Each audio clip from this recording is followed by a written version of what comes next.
So the whole situation about the ongoing war is becoming out of proportion, and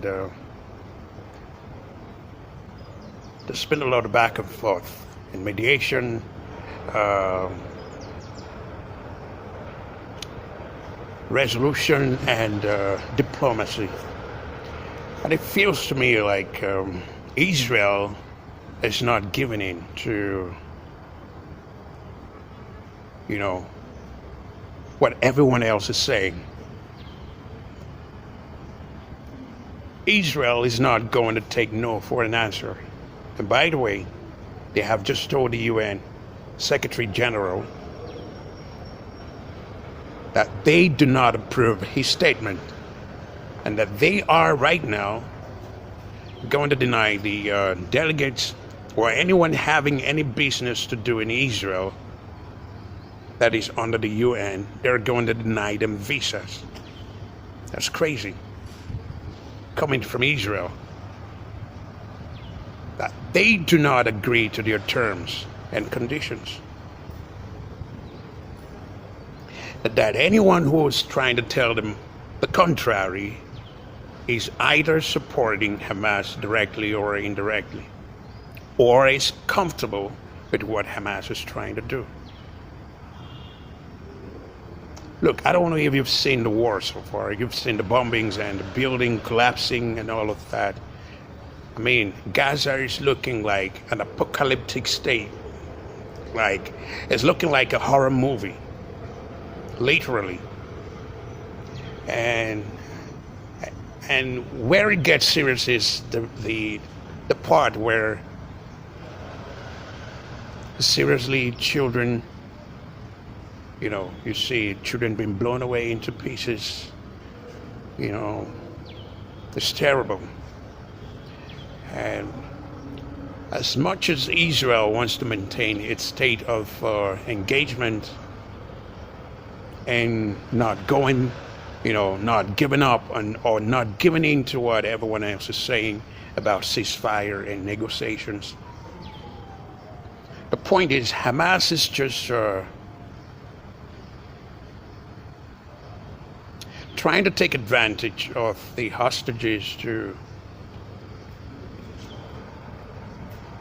inflict more harm on the Gazans or the citizens of the Palestinians. And that is sad. That is the most inhumane thing. That is the most terrific thing to do to your own people.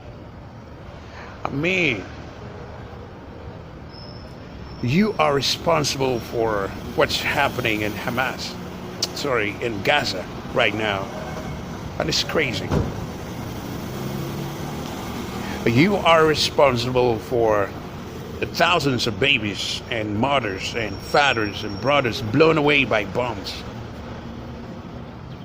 and shattered by, you know, collapsed buildings and all of that. And it doesn't make sense. There is no justifiable sense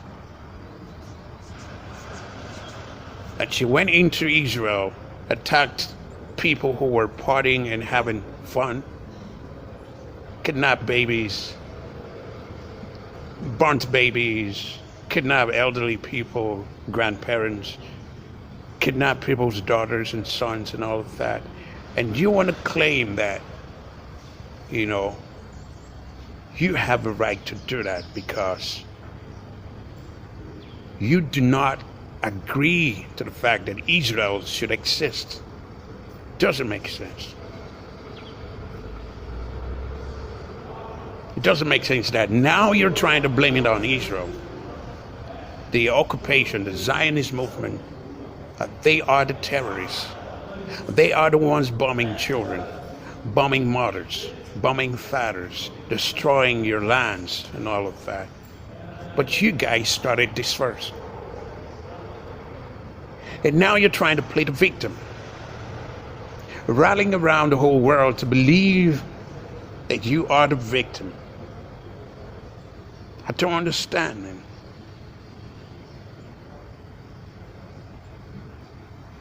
Like similar thing a criminal would do, and then criminal would go into someone's house, maybe rob the person, and then goes to police or law enforcement and make the complaint that this person is at fault.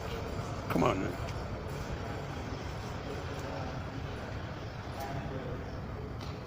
So the question is, why is Hamas trying to play the victim, using the Gazans as a shield to perpetrate more evil? They are the ones making it difficult.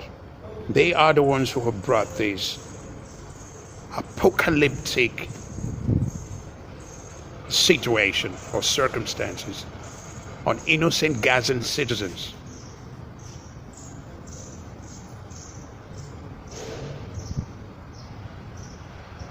And Israel is saying, we are going to destroy Hamas. And U.S. is in support. I understand that a handful of Arab nations are now in support, and there's going to be an escalation of this issue, and probably uncontrollable in the long run. So the question is, are we, in hindsight, looking at World War III? Is that possible? Yes, there are possibilities. Now China is involved. China is moving ships close to the Mediterranean Sea. It's crazy.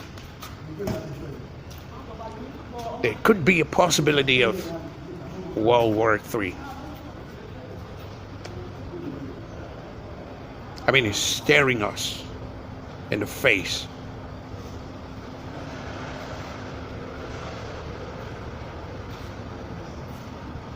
It's staring us in the face.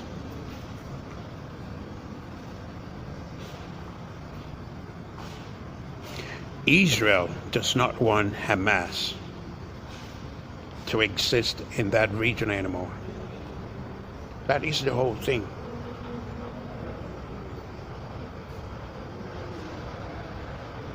And Hamas is trying to use the Palestinians as a shield.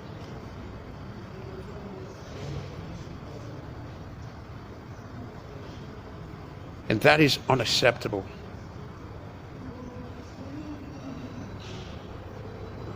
Innocent lives are lost. Let's just pause for a moment and think about how much damage, how much lives have been lost, how much families have been displaced, how much homes have been destroyed. This is crazy.